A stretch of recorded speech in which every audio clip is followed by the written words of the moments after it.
özgürlük mücadelesini büyütüyorlar.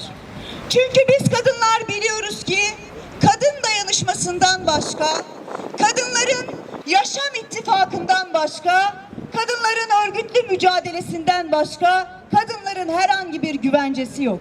2025 yılını aile yılı ilan edenler, kadınları itaat etmeye zorlayanlar, eve hapseden ve köleleştirmeye çalışan zihniyeti reddediyoruz.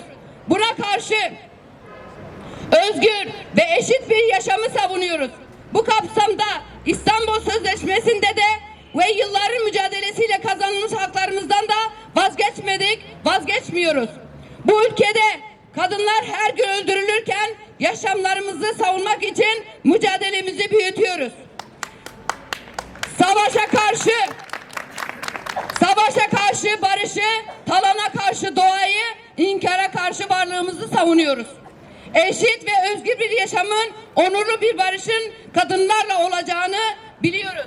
Biz bu topraklarda barış için direnen kadınlarız. Yaraları dayanışmayla sarmaya çalıştık, hala çalışıyoruz.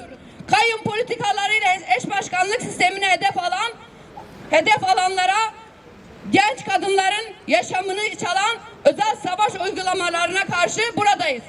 Deniz Poyraz'ın, Rojin Kabayiş'in, Gülistan Doko'nun hesabını sormaktan vazgeçmeyeceğiz. Kadın yoksulluğuna, emeğin görülmez kılınmasına itiraz ediyoruz.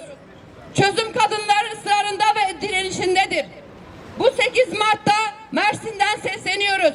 Kadınların ülkesi olacak, demokratik bir gelecek için, eşit ve özgür bir yaşam için alanlardayız.